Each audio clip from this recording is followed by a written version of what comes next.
नमस्कार दोस्तों, आज हम बात कर रहे हैं कि जब अरावली पर कोई सिस्टम बनकर आता है यानी लगभग निम्न दबाव या जो बंगाल की खाड़ी से आता है वो क्यों कमज़ोर हो जाता है। तो उसकी जो आप देख पा रहे हैं कि उस समय लगभग कोटा उदयपुर संभाग या मध्य प्रदेश के मध्य भागों पर आता है लो प्रेशर। उस समय हवाएं लगभग पूर्व व उत्तर पूर्व कुछ दक्षिण पूर्व की हवाएं चलती हैं, क्योंकि उसी सिस्टम की वजह से हवाओं का जोर होता है। और उसके बाद में जब अरावली के जो पहाड़ों पर आते हैं तब हवाएं जो वहाँ की हवाएं होती हैं उसको आगे जाने से रोकती हैं और वहीं पर उसको कमज़ोर कर देती हैं। और कुछ इस प्रकार से आप एनिमेशन में देख पा रहे हैं कि तब वो कमज़ोर होकर आगे की तरफ बढ़ जाता है और हवाएं लगातार वहाँ पर नमी वाली हवाएं जो रहती हैं दक्षिणी पश्चिमी मानसून की शाखा है वो अरावली से भी होकर गुजरती है। इसी की वजह से कुछ बारिश का दायरा पश्चिमी राजस्थान में कम होता है। यही मेन रीज़न है। जो आप लाल कलर के दायरे में देख रहे हैं यहाँ पर अरावली पर्वतमाला है और यहाँ पर ही भारी से भारी अत्यंत भारी अतिवृष्टि होती है। हर साल राजस्थान में सबसे ज़्यादा बारिश पाने वाला एरिया है वो यही है। और लगातार सिस्टम के आगे बढ़ने के बाद हवाएं हैं कमज़ोर होती हैं, परंतु जो सिस्टम है वो कुछ इस प्रकार से आपको मैंने बताया एनिमेशन में कि कमज़ोर होता है।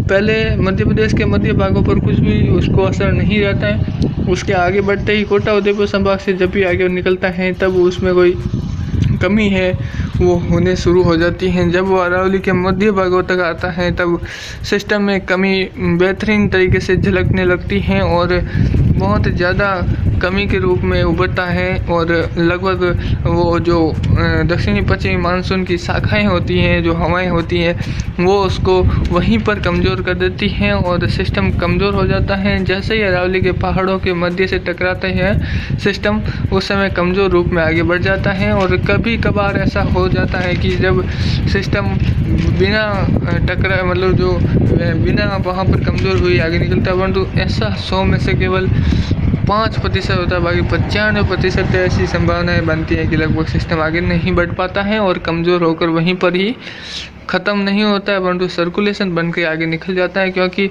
उसमें दबाव कम होता है और वो ऊपर की ओर ज़्यादा खिसक जाता है। तब वो निम्न दबाव में होता है तो नीचे की ओर ज़्यादा रहता है, तब वो उसको दबाव पड़ता है। बाकी भारी से भारी बारिश राजस्थान के पश्चिमी राजस्थान में भी करवाता, परंतु अरावली पर्वतमाला के होने से ही बारिश की गतिविधियाँ राजस्थान में पश्चिमी भागों में नहीं हो रही है।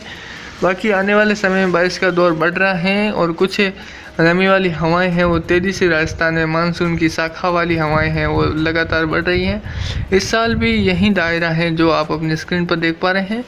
ये दायरा सबसे ज़्यादा बारिश पाने वाला दायरा रहेगा अरावली पर्वतमाला। जैसा कि आप एनिमेशन में भी देख पा रहे हैं कि अरावली पर्वतमाला के आसपास के क्षेत्रों से लगाकर तमाम क्षेत्रों में भारी बारिश होती रहती है, क्योंकि वहाँ पर माउंट आबू यानी सिरोही आबू रोड पिंडवाड़ा रेवदा से लगाकर जो माउंट आबू के क्षेत्र हैं और अजमेर भीलवाड़ा टोंक तक के क्षेत्र, कुछ अलवर तक के क्षेत्र हैं। यहाँ से देखें तो लगभग पाली के जो पूर्वी भाग हैं लगभग संपूर्ण जो मारवाड़ जंक्शन से लगाकर तो उसके आगे आगे तमाम क्षेत्रों में अति भारी बारिश के कारण फुल बांध उफान पर आ जाते हैं। ये गतिविधियाँ देखने को मिलती हैं।